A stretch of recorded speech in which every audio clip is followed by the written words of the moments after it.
Ladies and gentlemen, the Beatles. Help! I need somebody. Help! Not just anybody. Here comes the sun. 8 days a week. I love you. It's safe to say that the Beatles not only impacted the music industry, but the entire world as well.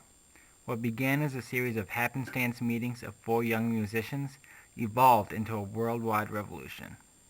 Along the way, the Beatles garnered more fame and popularity than any band prior or since.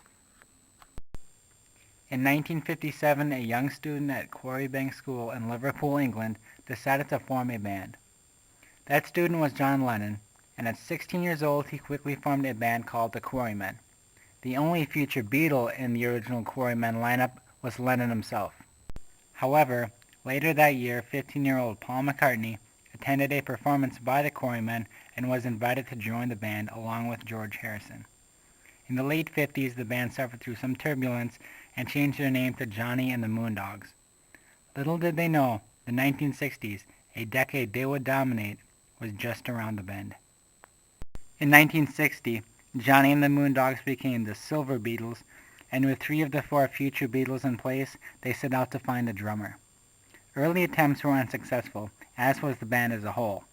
They weren't even considered the best band in Liverpool. In fact, the Beatles manager Brian Epstein tried to get them a record deal with Decca Records, who respectfully declined. This was a decision they would soon regret. In 1962, the Beatles hired George Martin as their artists and repertoire man. Also, they found their drummer and 4th man, Ringo Starr. With all the pieces in place, the Beatles hit the scene, and boy, did they hit it hard. In the fall of '62, the Beatles found fame thanks to their first single, Love Me Do. So please, love me do. In 1963, the hits kept coming, and Beatlemania spread across the world. Singles like Please Please Me, I Wanna Hold Your Hand, and She Loves You cemented the Beatles' standing in Britain.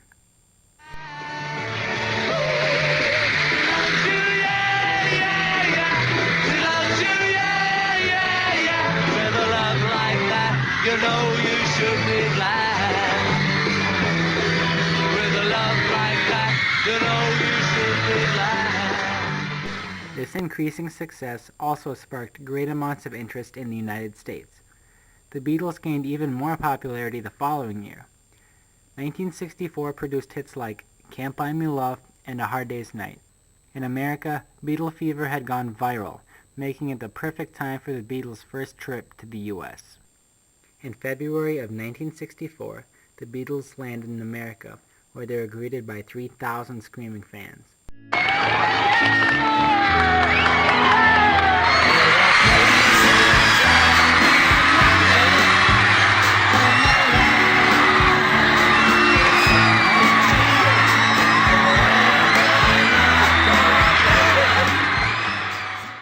A couple days later, the Beatles played their first live performance in the U.S. on The Ed Sullivan Show.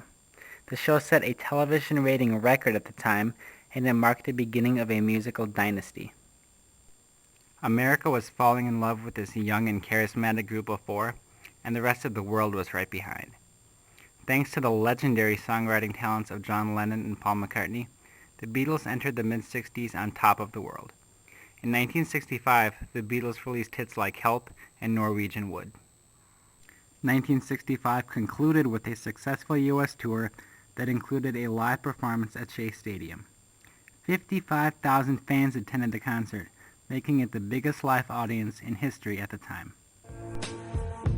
Let me take you down, 'cause I'm going to Strawberry Fields.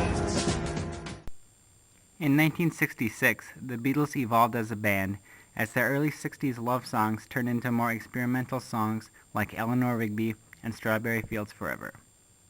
The band was viewed to be evolving, but we now know that the Beatles began using drugs like LSD during this time and were often under the influence in the studio and during performances. Lucy in the sky with diamonds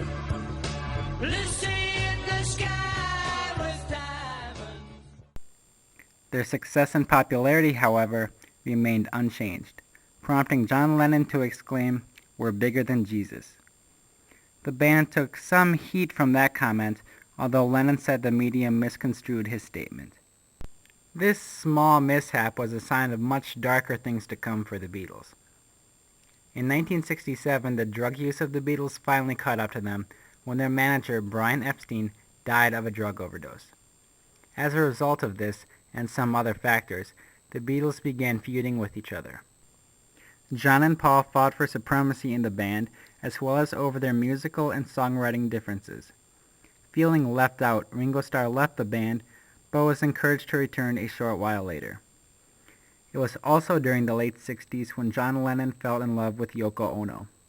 Yoko often took John away from the band, and is blamed by many to have broken up the Beatles.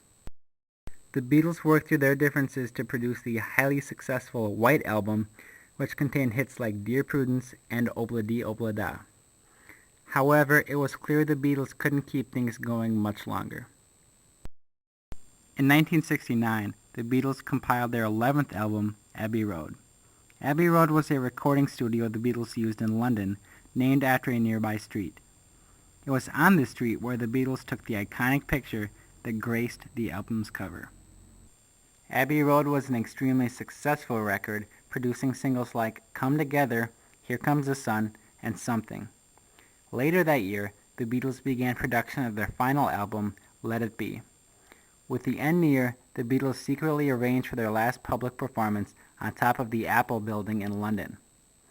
The result was shock and awe from the onlookers below, and a performance for the ages. It's a love that lasts forever. It's a love that has no past. Don't let me down.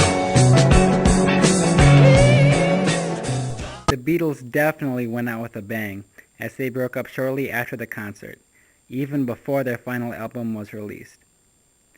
When it was finally released, the Let It Be album was very successful, thanks to hits like The Long and Winding Road, Get Back, and Let It Be. It had been an incredible decade, but it had to end. The Beatles certainly left a huge mark on the world. Their music is just as popular now as it was in the 60s. The Beatles became icons across the world and were loved and adored by millions of people. The Beatles' success in America also opened the door to other bands to come to the U.S. from Europe. After the breakup, the Beatles returned to their individual lives. John Lennon went on to have a successful solo career.